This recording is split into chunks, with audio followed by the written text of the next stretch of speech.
ابو عبیدہ بن جراح رضی اللہ تعالیٰ آپ کو امیر بنایا گیا اور قافلہ چلا، اور آپ فرماتے ہیں کہ اس وقت حالت یہ تھی کہ کبھی کھجور کھانے کو ایک آدھی مل جاتی اور کبھی فاقہ آ جاتا۔ ذرا غور کرنا، ذرا مسلمانوں ذرا غور کرو، میں اور آپ تو پنجگانہ نماز پڑھنے سے قاصر ہے، میرے جیسا گناہگار خطا کار بندہ دین سے اتنا دور ہے، اور آپ کو کثرت سے لوگ میرے جیسے ملیں گے بے عمل جو خطا کار ہیں، لیکن یاد رکھیں حضور کے صحابہ کی بڑی شان ہے، حضور کے صحابہ کا بڑا مقام ہے۔ تو فرماتا ہے کہ اس وقت حالت یہ تھی۔ اب میں یہ ایک جملہ یہاں کہتا ہوں کہ اس وقت کھانے کی نعمتیں کم تھی، ایمان مضبوط تھا۔ آج کھانے والی نعمتیں بہت زیادہ ہیں لیکن ایمان کمزور ہے۔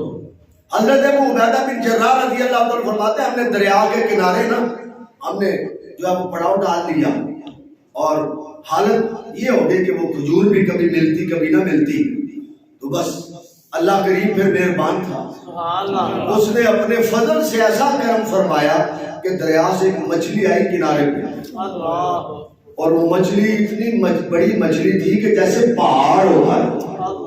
اب فرماتے ہیں پھر ہم سارا قافلہ 300 بندہ اس میں سے کھاتے رہے، صبح بھی مچھلی کھاتے، شام کو بھی مچھلی کھاتے۔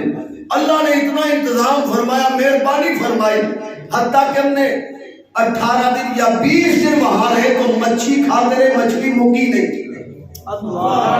مچھلیاں نہیں، مچھلی۔ یہ اتنی بڑی دعوت کرنے والا کون ہے؟ میں اور آپ تو ایک وقت دعوت کر لیں تجھے یا اللہ ٹوری جائے تو جگہ، یا اللہ مہنگائی بڑی ہے ٹوری جائے تو جگہ بہتر ہو جائے، لیکن قربان دے اللہ کتنا بڑا مہمان نواز ہے۔ اللہ کے بندے بڑے بڑے جن کو اللہ نے دل دیا ہے بندے آج بھی، لیکن بڑے لیکن کم ہیں۔ تو حضرت ابو عبیدہ بن جراح رضی اللہ عنہ کہتے ہیں ہم نے جب وہ مچھلی کھائی تو ابھی مچھلی باقی بچ گئی، لیکن ہم نے اس کے کانٹے دونوں کھڑے کیے نا جب، تو کوہان سمیت اونٹ پورا ان میں سے گزر گیا، اتنی بڑی مچھلی۔ پھر ہم بس اس مچھلی بچی ہوئی مچھلی کو مدینہ منورہ لے گئے، حضور کی بارگاہ میں پیش کی، اور اس مچھلی میں سے حضور نے بھی کھایا، اس مچھلی میں سے حضور نے بھی کھایا، اور ہم نے پوچھا یا رسول اللہ صلی اللہ علیہ وسلم یہ کیا ماجرا ہے، ہماری سمجھ میں نہیں آیا۔ میرے نبی پاک صلی اللہ علیہ وسلم علیہ صحابہ یہ سارا انتظام میرے رب نے فرمایا، یہ سارا انتظام میرے رب نے۔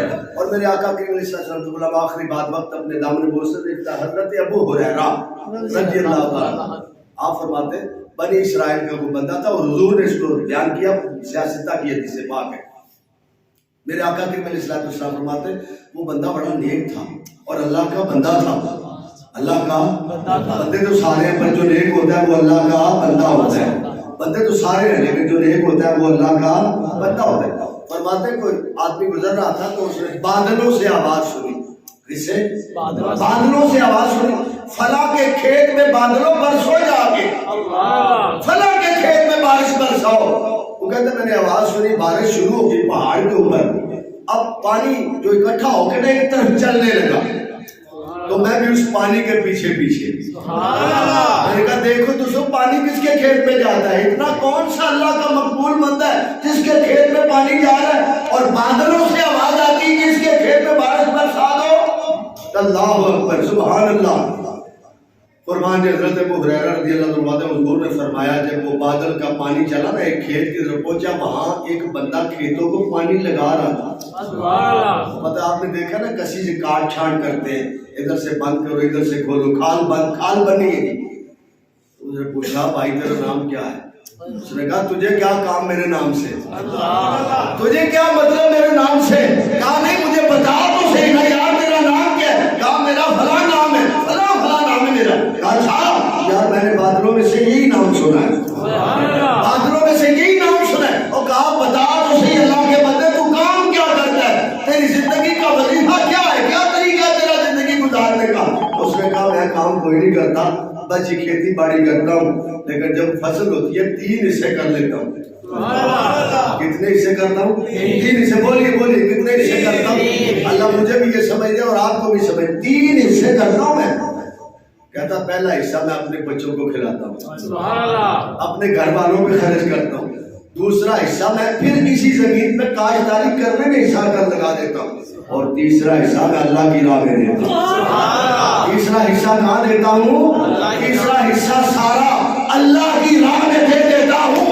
बस ये उस अमल की बरकत है।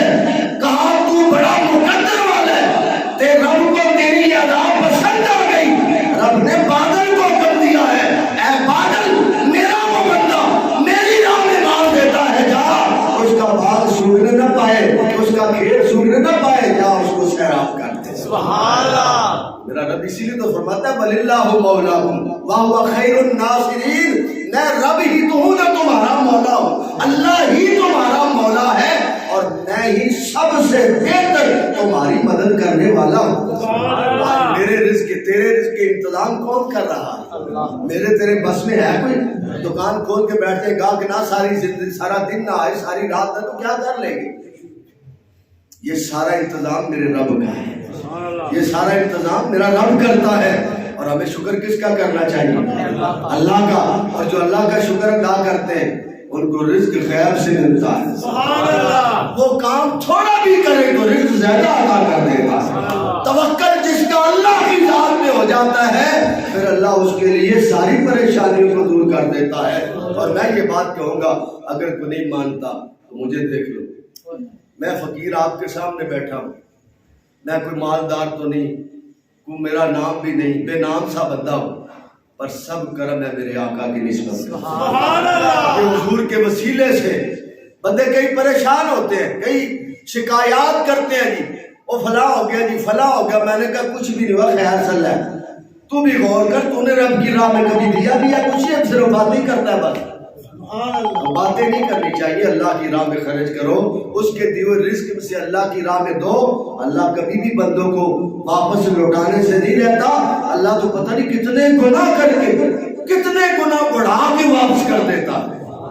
और मेरे नबी पाक सल्लल्लाहु अलैहि वसल्लम ने फरमाया रब की राह में कर्जा दिया करो, कर्ज़े हसन वाक़िरिदुल्लाह कर्ज़न हसना, अल्लाह को कर्ज़े हसना दिया करो। और अल्लाह ही वो है जो कर्ज़े हसना लेता है फिर देता है तो हिसाब नहीं लगाता, फिर बेहिसाब अदा करता है।